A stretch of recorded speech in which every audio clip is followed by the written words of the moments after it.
Good afternoon, and welcome to our panel on feminist action for climate justice in Latin America. I am Shaz Akram, Executive Director of the Women's Foreign Policy Group, a network of international affairs professionals dedicated to advancing women's leadership, amplifying their voices through substantive global issues like today's discussion, and preparing the next generation and mid-career professionals for leadership through year-round mentoring and professional development.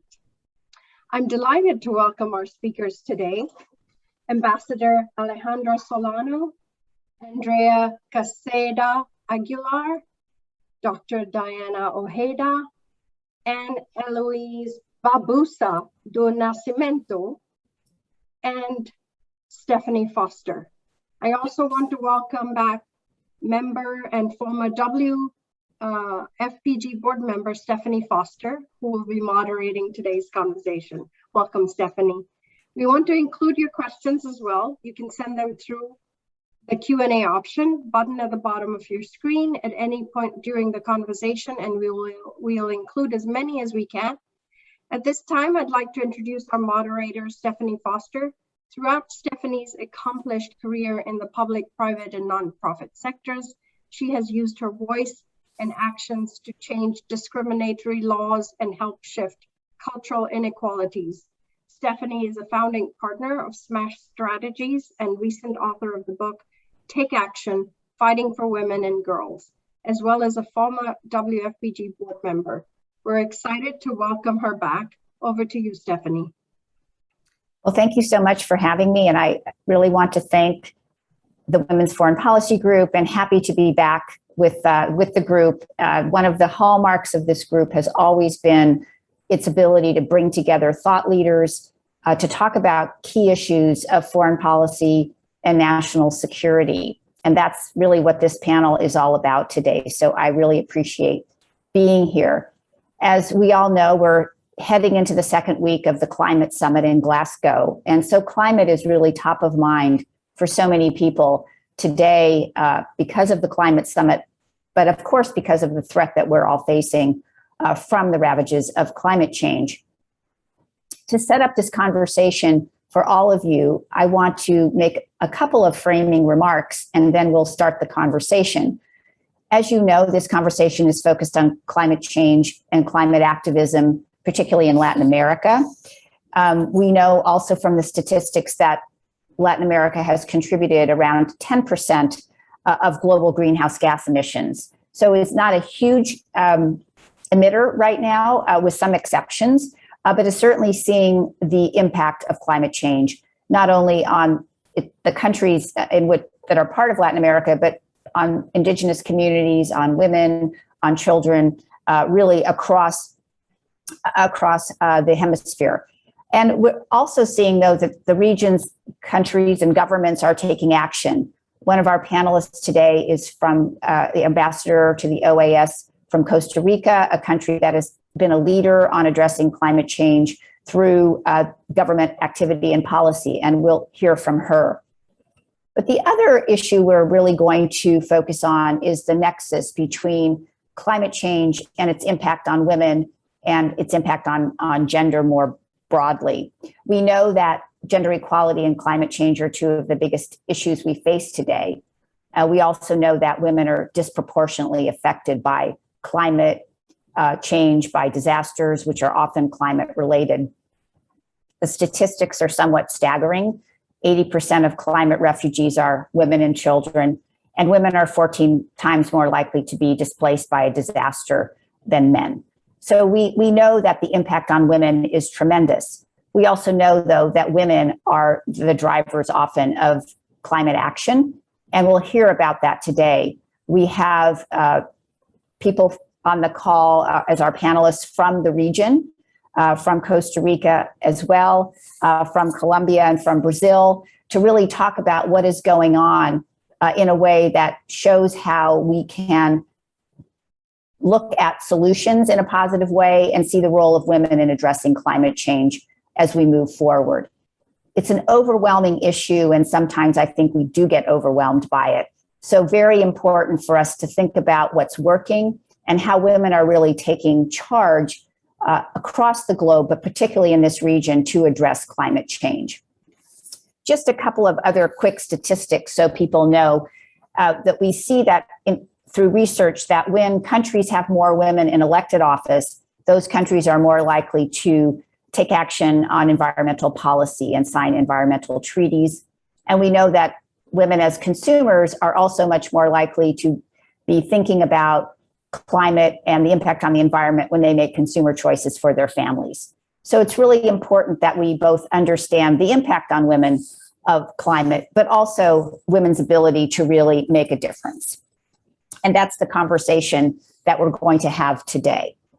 I'm going to start with a question for Andrea, who is currently at UNDP. She's a gender and sustainability and environment specialist in Panama, but from Costa Rica. So I want her to start this conversation for us, is to really just give us a sense of highlights of two things. We know that in the last several months, in the summer, there were several big gatherings of women called the Generation Equality Summit. Those were places where we saw really the perfect storm of governments and private sector and individuals coming together to address issues like climate change. And there was a specific action coalition on that. Not to get into the weeds of all of that, but just giving us a sense overall of some highlights of those discussions around climate, but really more particularly to set the stage and really focus on what you're seeing in the region in terms of climate, the impacts of climate change and how it manifests itself throughout the region in terms of impact, both positive impact and also some things that we can look for as sort of rays of light to move forward in a positive way. Thank you, Stephenie. And first of all, I would like to thank the Women's Foreign Policy Group for this invitation. And of course, my co-panel members, Ambassador Solano, Diana, and as well, it's such an honor for us to be here today and joining this very crucial conversation, as you were mentioning, Stephenie. So I think in terms of these highlights, maybe a little bit of context for everybody that might not be familiar with the Generation Equality Forum and this journey that has been a 5-year journey that started, as you clearly highlighted, last year to accelerate equality, leadership, opportunities for women and girls worldwide. So the Generation Equality Forum at the end is an acceleration plan, a global acceleration plan to be able to fulfill the promise of the Beijing platform and to be able to achieve the Sustainable Development Goals in parallel. Now, as you clearly mentioned, we started conversations here in the region in Mexico, then they moved into Paris. And at the end, what we have is a 40 billion investment pledge worldwide to promote gender equality and women's empowerment. This is unprecedented. This is a very exciting time. Now, within this framework, you have 6 coalitions working or focused on different themes. And one of them is the Feminist Action for Climate Justice Action Coalition. It's a long name, it's a mouthful, but this is one of the key coalitions. And as UNDP, we are co-leading particularly this Climate Justice Action Coalition. And we are part of a consortium with the UNFCCC, which is the Climate Change Convention of the United Nations, UNEP, OECD, and IUCN. Now, this coalition and the highlights, after Paris, there were kind of 4 main areas that the coalition focused on: finance, leadership, resilience, and data. And these 4 areas really focus on some of the greatest challenges that we're facing worldwide and facing here in the region. And going and moving into the next part of the question that you were actually asking in terms of how does the coalition relate to what we're seeing in the ground? Well, we have to remember that we have a region where poverty is feminized. And we have 40%, for example, of rural women not having an income in our region, where we have some prevalent inequalities related to land tenure, where the country that has the greatest amount of women owning land only has 30%. That's abysmal. We have as well a digital gap, where 49% of women do not have a mobile phone, and where 51% of the women have a checking account. That means that 49% do not have access to banking. Now, in terms of resources and access and control of resources, natural resources, we also see these inequalities. Of course, it is common to see women, hauling water, firewood, depending on these natural resources greatly. And of course, that increasing their care responsibilities and their domestic unpaid labor in most cases. But also, we're starting to see that women are also impacted greatly by all of the ecosystem changes, all of the biodiversity laws associated to climate change. Women, we have to recall, are dependent on different resources, biological resources, ecosystem services, and that is creating a different impact on women and on men. Now, on this story, we also like to remind ourselves that women are as well these powerful stewards of nature. They're agents of change that are contributing to increasing resilience of their communities. They're contributing to reducing greenhouse gas emissions. And the greatest issue is that they're not recognized. So going back to the coalition and these 4 areas of work that they have, I think that they're key because they start recognizing that women need direct access to financing, that women need to be enabled to be part of the decision-making processes related to climate agendas, to the green economy, to all of the recovery efforts, and hopefully they are green. But women also need to receive direct support to continue building their resilience, to scaling up the practices that they're already doing, to be able to scale up their contributions to the protection of nature, to the conservation of ecosystems, and as well to reducing climate change. And we need to document that through the data. So I think that the 4 areas are really showing, I think, one of a clear pathway to recognize these women and support them in a real way that leads to real change, particularly in relation to these inequalities that I shared today. Thank you. Right. Well, thank you. And I do think that's right. I mean, we need to ensure that the people who are affected by policies have a voice in addressing those policies and creating solutions, certainly. And I think I want to move to Anne, who was a youth representative in the Generation Equality Forum on the Climate Change Action Coalition, and really talk about, from your perspective, Anne, this is really not only historic in terms of the funding commitments that have been made and the, I think, clear articulation of the needs around climate, but also having a really specific role for youth to be part of these discussions. Because, as we often know in policy discussions, young people are not at the table as they should be. So if you could talk a little bit about your experience as a youth representative in this particular action coalition and the impact that you saw from being there, from being able to have the voice of a person who's going to be around longer than I am on the issues of climate.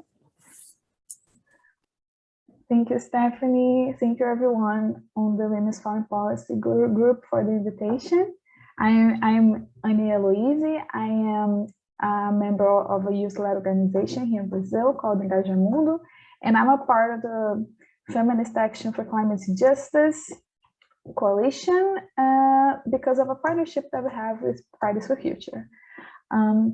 Stephanie, it was a pleasure to be part of, to have been, I am still part of the coalition, and we had like the leadership position. We got the leadership action points, like Andrea said. It's finance, data, resilience, we had leadership. And it was amazing because I remember that the first draft of the blueprint had very little mention to racial minorities, to LGBT people, and we were there to include them. And it was so amazing when we did include it. It was like, oh my God, we were so happy that day. And it has been amazing to be part of this position of power, because it is a pleasure, you know, it is a privilege to be there. But at the same time, like, we faced a few difficulties to get to COP, to this year's COP. Like, we couldn't get the badges, the accreditations to COP because it's so hard, and we thought, hey, we're members of the coalition, it's going to be easier, but it wasn't. So it was a bit of a turn down. Like, I was a bit disappointed with that, but at the same time, the girls could manage to get the badges through somewhere else, so it was good. But at the same time, I think that I got a bit disappointed. I believe that this is we are in a ride for 5 years. It's a 5 years action plan. So these are a few things that we're gonna be able to fix along the run, you know. So it has been amazing, and like Andrea said, it is something that is unprecedented, and we are in for a ride. It's gonna be a few obstacles for sure, but we're gonna thrive. So thank you. Well, I mean, it is, and I think, you know, the thing we know about places where decisions get made, that is where power is centered, is that it's often hard to break into those power centers, not only, you know, metaphorically, but in your case, literally, right? Not getting credentials is very difficult to have a seat at the table if you're not in the room at all. So that's always an issue that I think we have to keep top of mind, and making sure we think about those issues as we think about how to address not just climate change, but a lot of other important issues that come before us. But I want to shift gears a little bit. And one of the things we've talked about is the role of these various important players and stakeholders in addressing climate change: civil society, multilateral organizations, business, and very importantly, however, government. And so I want to turn to Ambassador Solano. She's the permanent representative from Costa Rica to the Organization of American States here in Washington, and she's a longtime diplomat. But I want to ask you, Ambassador, Costa Rica has been a leader on climate change for quite a long time, and I know you've made some commitments and statements that are very critical and unique, I think, as we move forward in this debate. So if you could talk about why this issue is important in Costa Rica and some of the actions that you all have taken.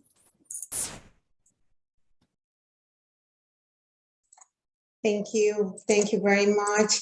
It's a pleasure to be joining this conversation with such an extraordinary group of women.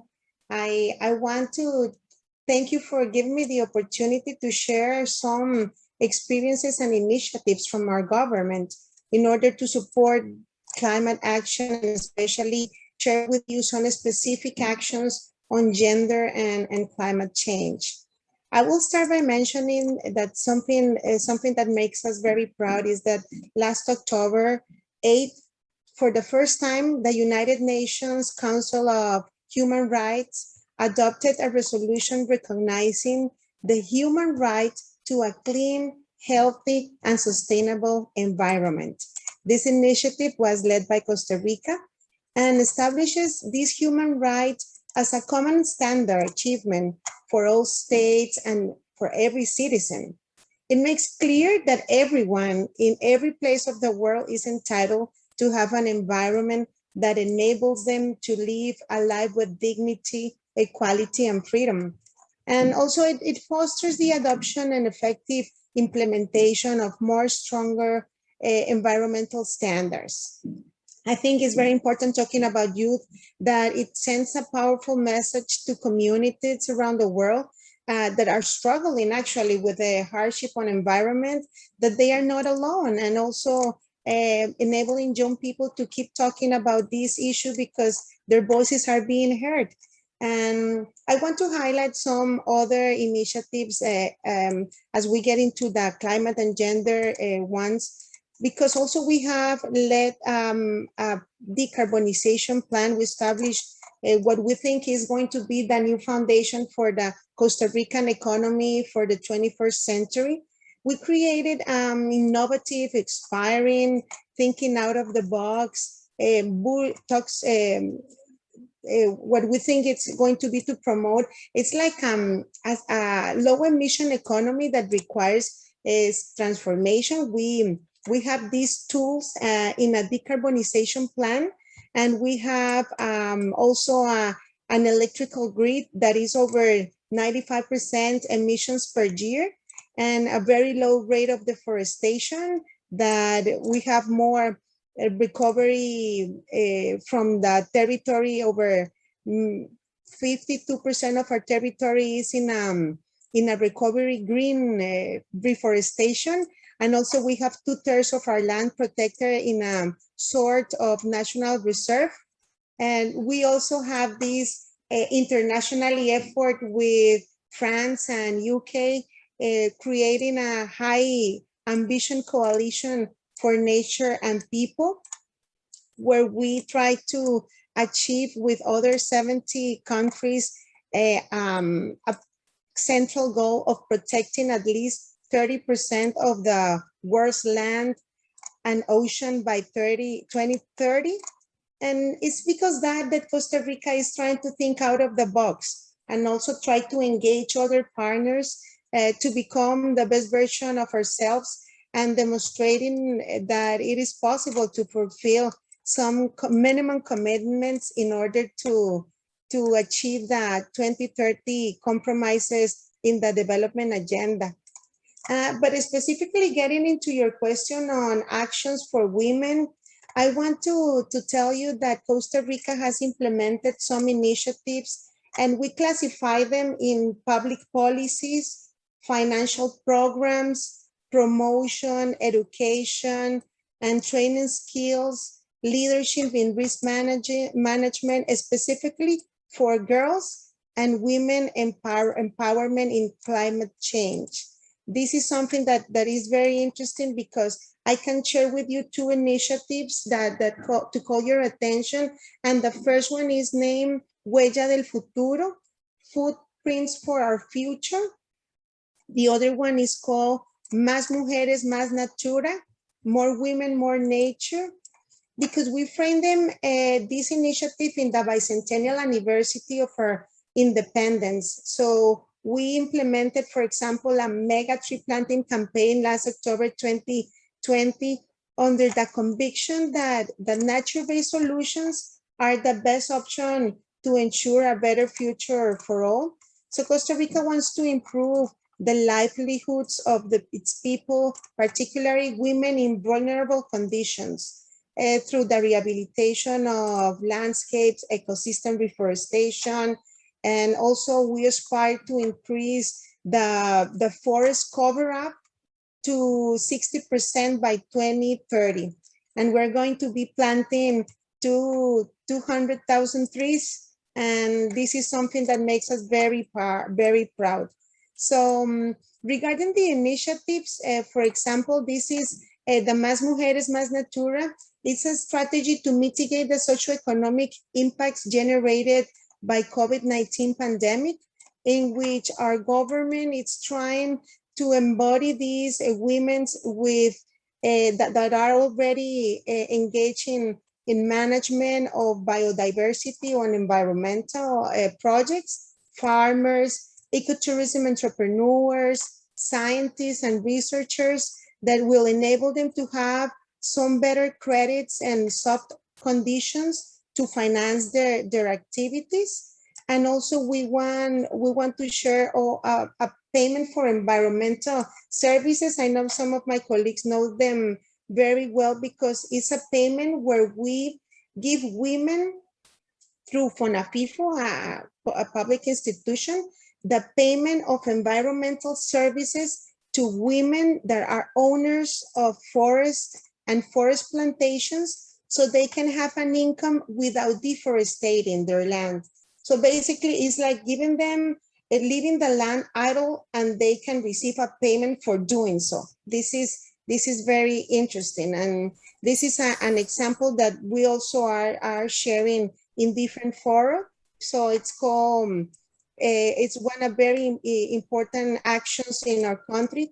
And this is part of our commitment within the region, and of course in an international commitment through the world, because we think it's necessary to have, to bring this support to individuals by public and also private companies' engagement in partnerships and other organizations to make a better future for next generations. As our president say, our time to act is now.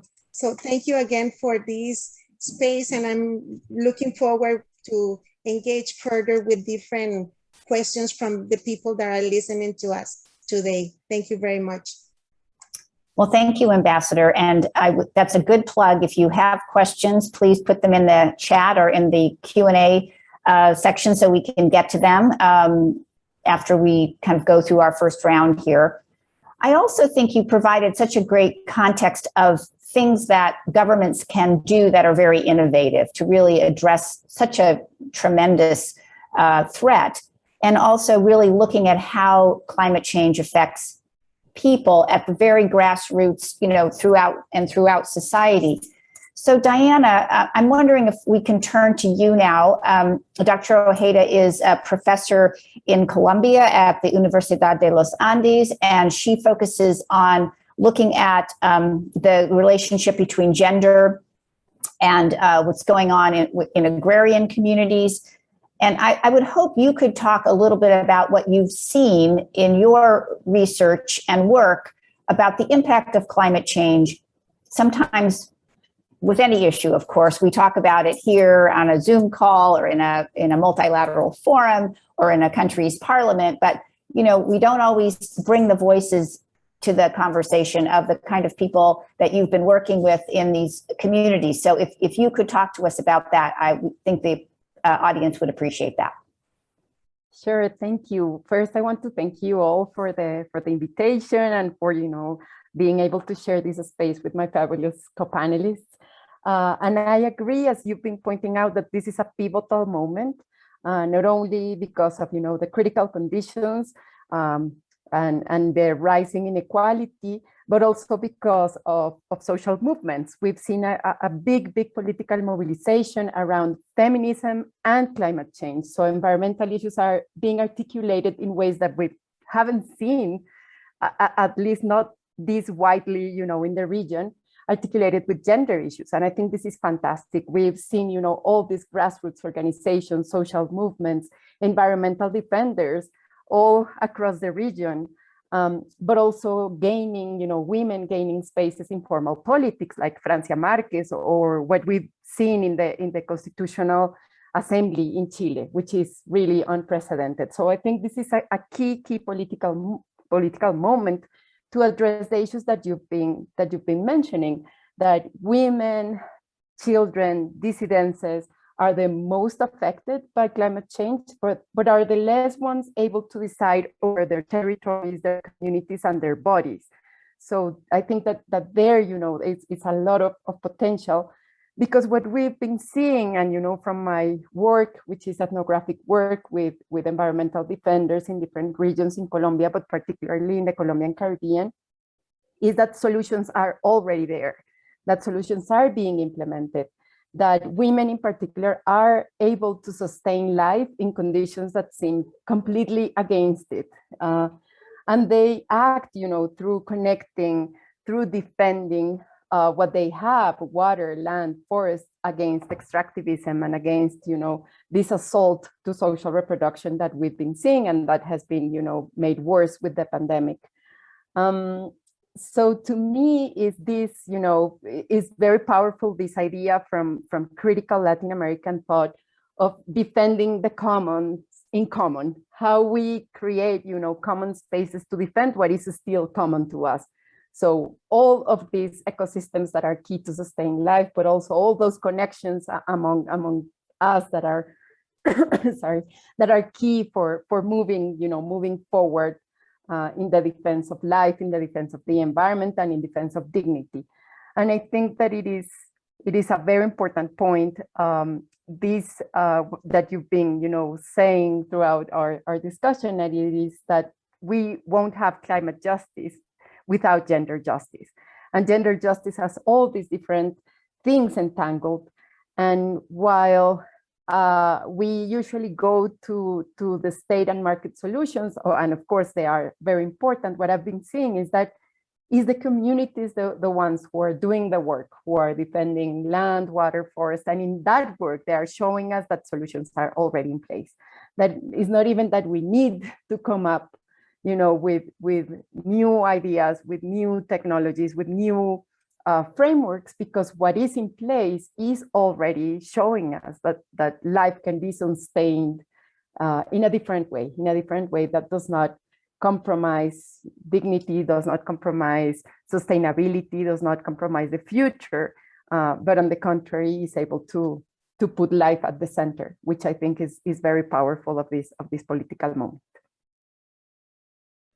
Well, thank you for that. And I'm going to ask a similar question to each of you, and then we'll turn to the audience questions.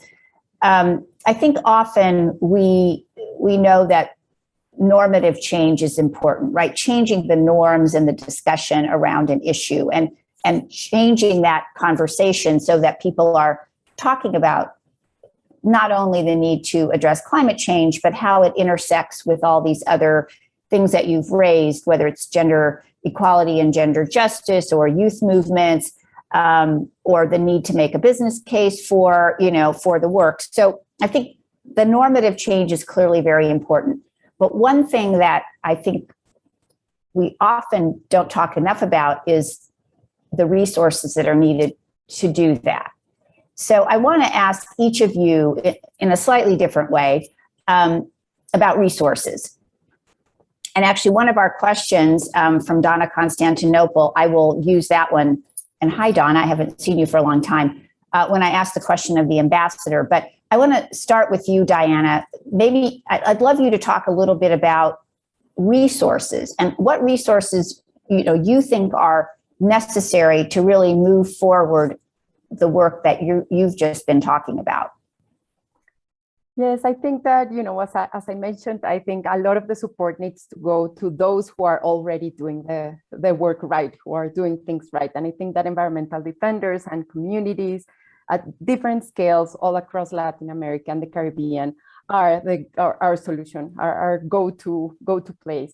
So supporting that, and that implies, all the different areas that are involved in this, because a lot of what we've been seeing is that women and children and dissidents, so LGBTQ plus people are facing greater gender-based violence under conditions of environmental pressure. So that would be one of the things. Also reproductive rights, issues of reproductive justice are also usually put under very difficult conditions in these contexts. And at the same time, how can we support those struggles, knowing that they are not only the most affected, but bearing the responsibility.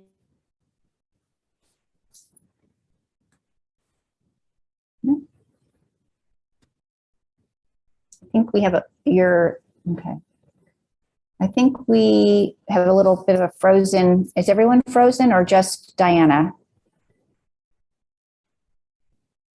Okay, Diana, if you can hear this, I'm going to move to the ambassador and then we'll come back to you because I think your internet connection might be a little bit unstable right now. So ambassador, one of the questions in the chat or in the Q&A specifically for you, which is around resources, which is asking how and where the funding for the payments that you talked about to women owners of forests and women who are working, who you're trying to incentivize to not deforest. So Donna Constantinople is asking about the funding for those payments. Where do they come from? What's the level of funding? How are you documenting the impact? Thank you to you and to Donna for the question. And this is a very success program that we have. And this is why I mentioned at the beginning that we have 2/3 of our country in a sort of protected area. We have natural reserve, natural parks, a sort of trying to keep the land protected, untouched by private or public residential or any other constructions. But the land I'm talking about is private, and they receive this payment from the government to a program that we have that is named, the institution is called FONAFIFO. And to tell you, this is exactly why we have this protected land, because it's a public commitment. This is something institutionalized. I think that is the correct word. It's already an operating program that it's been going on for decades. I know also from UNDP, I see Andrea nodding, so she knows the program very well.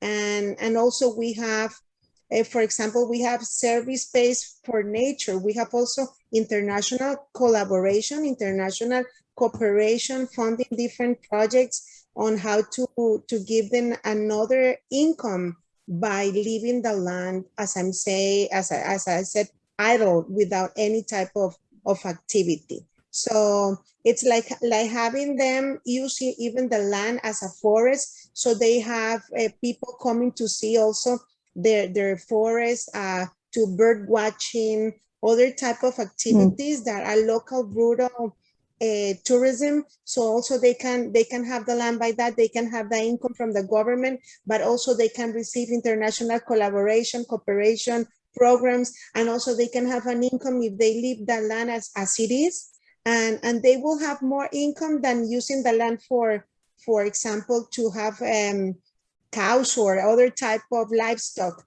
They receive more income leaving it like that and using it as ecotourism, sustainable way of using the land without affecting the forest. So I have, this is a nice story. Of course, we have that documented. It's something that makes us very proud. And as I'm telling you, now the chapter that I try to link with this panel today is that we are focalizing efforts on women owners, especially trying to address their needs. Some of them are what we call jefas de hogar.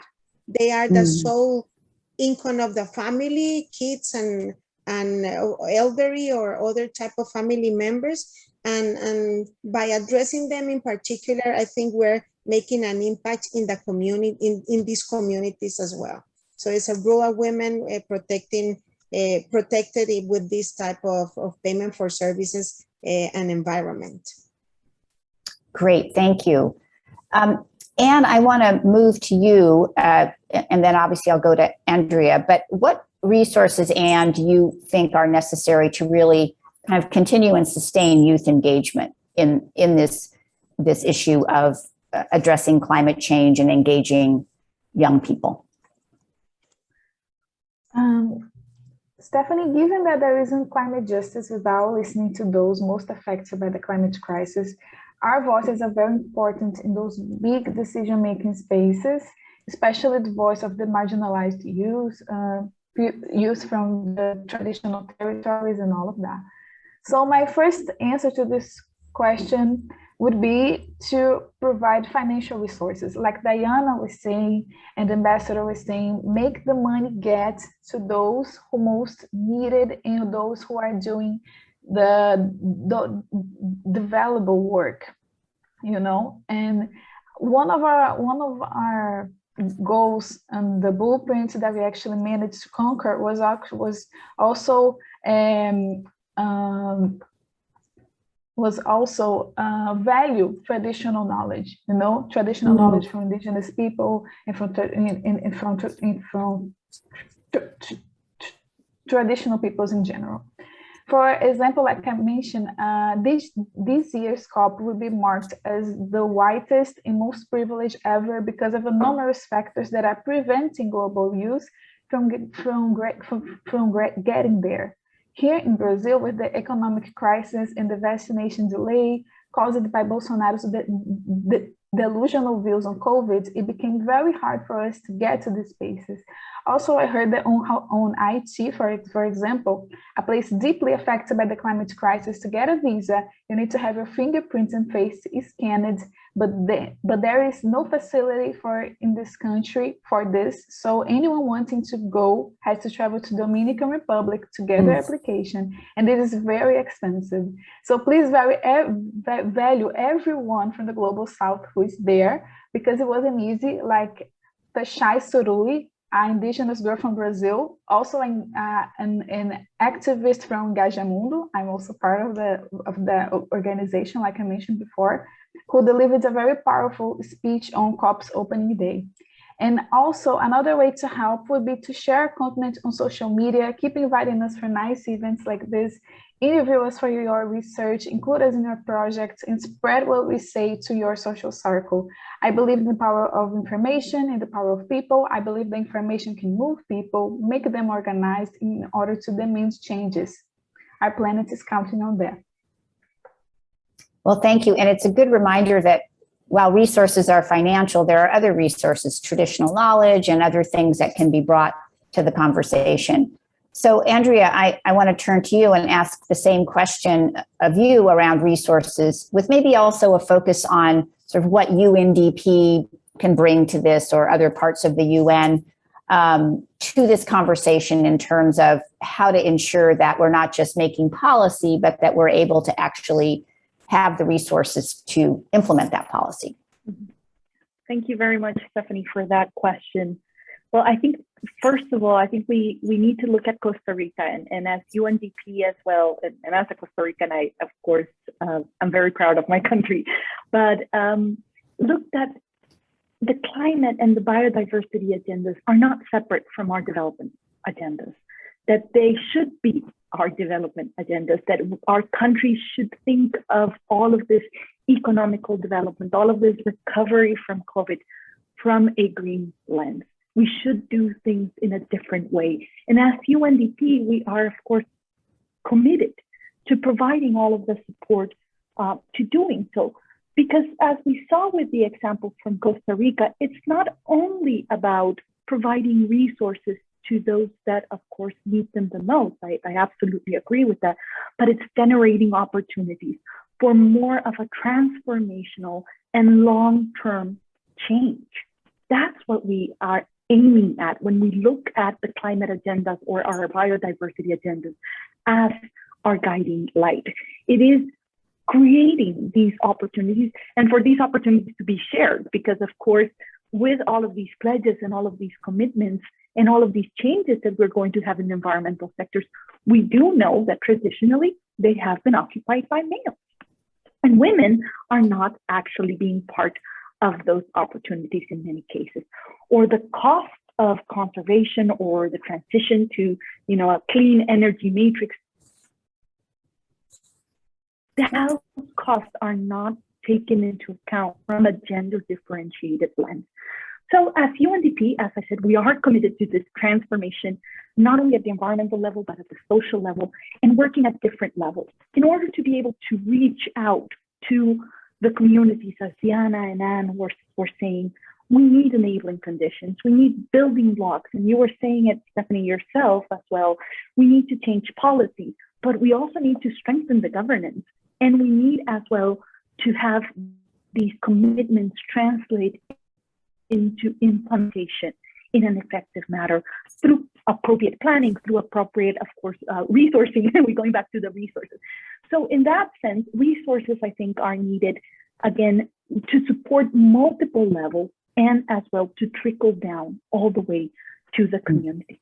And as UNDP, as I said, we work at all of these levels, and that's one of the beauties of our organizations, that we have projects at the community level, providing support, for example, to women that are interested in carrying out climate smart, for example, agriculture. And there's several initiatives supported, for example, by our small donations program that are focused on that. We're supporting women involved in reforestation and ecosystem restoration throughout the region as well. And the interesting thing is that those experiences are our guiding light when we're trying to then strengthen all of these different governmental elements, and as well involving the private sector, because they need to be brought as well to the table. So I think going back to Costa Rica's example, as Ambassador Solano was saying, they do have this long-standing structure, and it's a tax that funds the payment for environmental services, but that tax is complemented. And for example, right now, as UNDP, we're providing that support that Ambassador Solano was saying through funds that were through a Green Climate Fund project that Costa Rica was awarded, particularly to protect its forests. And as UNDP, we're providing that support, again, as Ambassador Solano was saying, to move into more creative ways on how to make these resources go all the way down, as Diana and Anne were saying. And we're supporting with this idea of this payment for environmental services for women, forest credits for women that don't depend on land tenure, for example. So we really have to be innovative. And it's not only at the Costa Rica level, but we have the fortunate possibility to support other countries as well in bringing this innovation. And again, as thinking of our development agendas from a point of change in terms of our environmental conservation and sustainable use of resources. Well, and I think that's a great segue to one of our questions, which I know you somewhat touched on by a question by Sarah Spencer about how to, and I want to turn to the ambassador on this, but I'd also love to hear from Anne or Diana as well, and you, Andrea, already touched on this, how to take the lessons that have been learned, these policy initiatives, innovative thinking in Costa Rica, and really expand that out into the region and globally. So Ambassador, maybe you could just talk a little bit more about that, and then if Anne or Diana, you would like to weigh in on that as well. And just a reminder if you have questions, please put them in the Q&A. So Ambassador. Thank you very much for the question. And this is an important way for me to do a little outreach of what we do at the OAS, because not so many people know what is the OAS about, but this is an important point of our agenda, is to share experiences and to develop capacities within the region.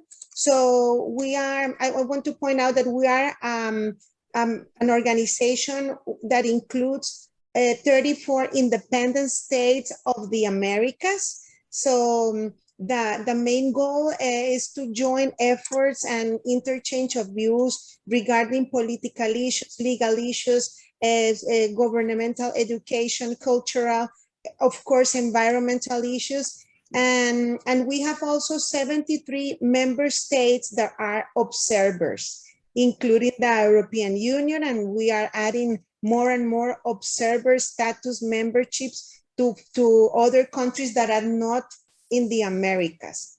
So this organization is a great platform, and Costa Rica always takes the opportunity to exchange its best practices and lessons learned and experiences with all the membership and all the strategic allies.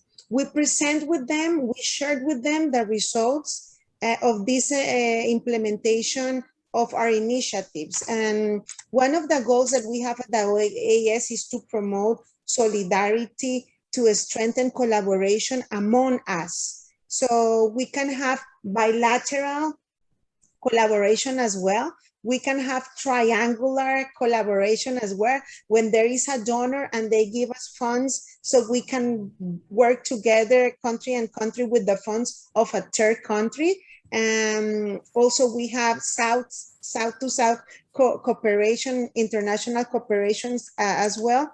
But there isn't a specific secretariat within the OAS. It's called Executive Secretariat for International Development, SEDI.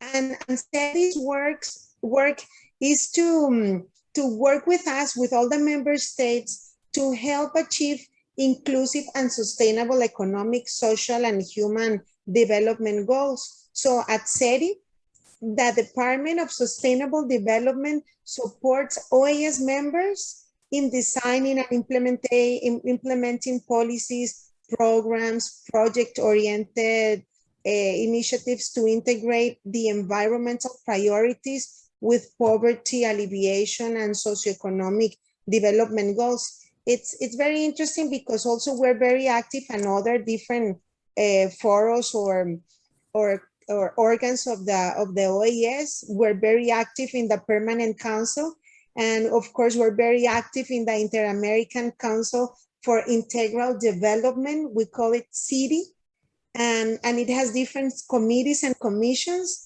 and we work in the high-level meetings of for example, ministers of environment of the region. They sit together, they talk, and they interchange practices and ideas. And the last is also, we have a committee on, it's called a Steering Committee of Energy and Climate Partnership of the Americas within the frame of the OAS.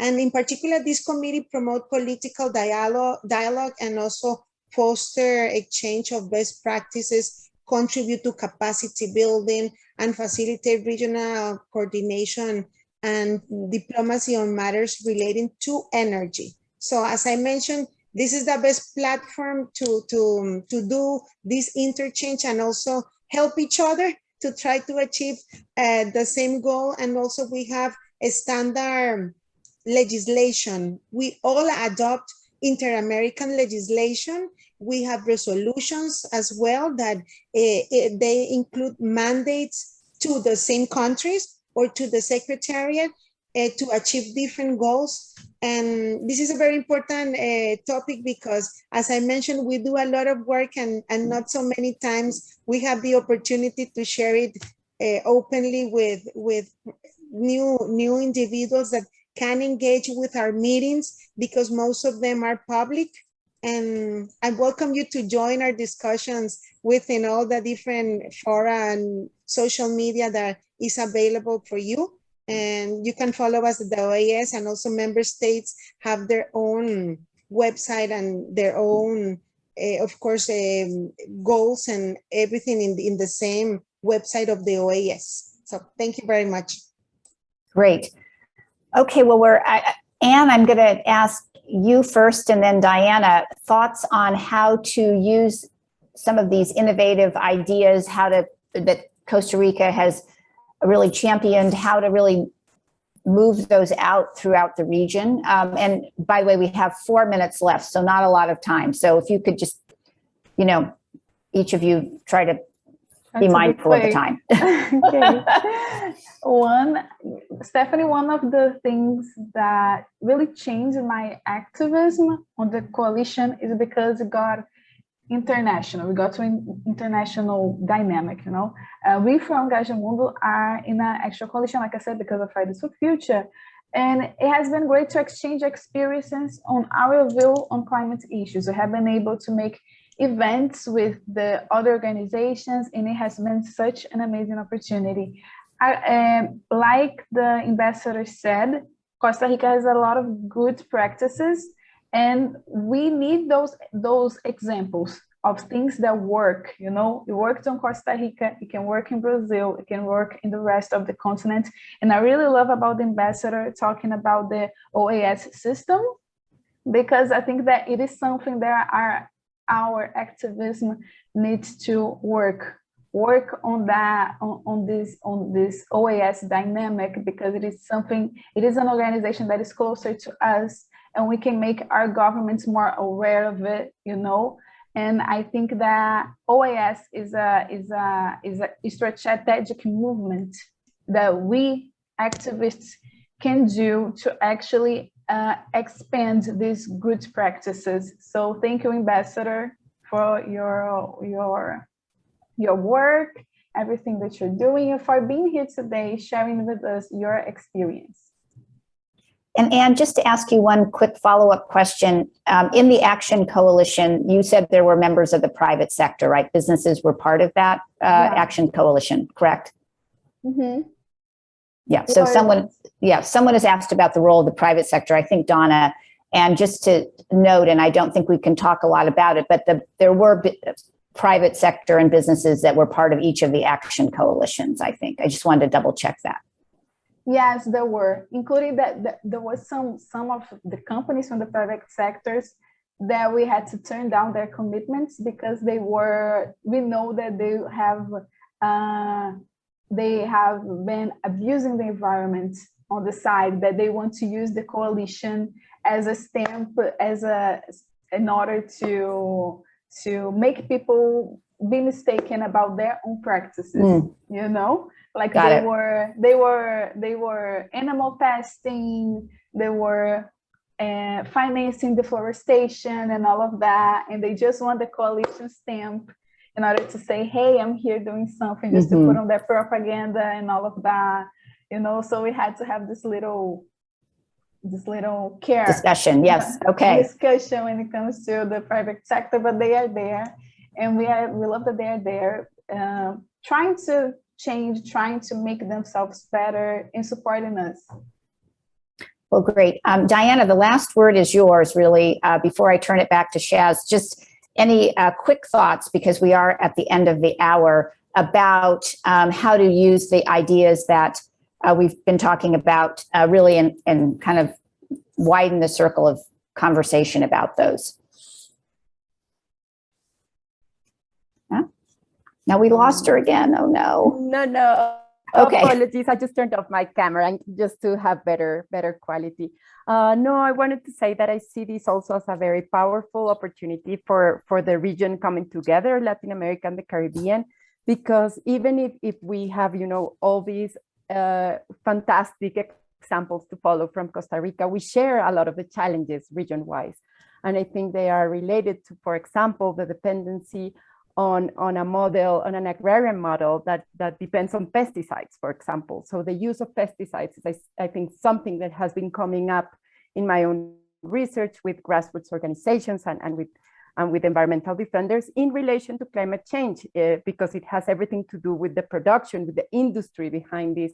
It has to do with the agricultural model that we would like to see to feed us in the future. And I think, yes, another big challenges in relation to equality, to fighting racism and all different forms of discrimination. And I think that in that, you know, we can come together as a region. So I see this again as, you know, a very exciting political moment to think about these issues. Well, and with that, I want to thank everybody. And I'm, of course, going to turn it back over to Shaz to close this out. I know we didn't get to every question, but that's the mark, I think, of a great group of panelists and a great conversation. So thank you so much, and back over to you. Thank you so much, ladies. That was a wonderful panel. On behalf of the Women's Foreign Policy Group, I thank all our panelists for joining us today. We know you're very busy, so your time with us was very valuable. I hope to our audience as well. And I also want to thank all our audience for joining and for your excellent questions. A recording of the session will be available to all attendees and will be uploaded to the Women's Foreign Policy Group's YouTube channel. We hope that you'll stay connected. Join us as a member if you're not already one, and consider signing up to be a virtual mentor. I already see a lot of mentors on this panel to help support us in our mission to prepare the next generation of women and mid-career professionals for leadership. I look forward to seeing you all again. I hope you all have a good day. So bye now, and thank you for joining us.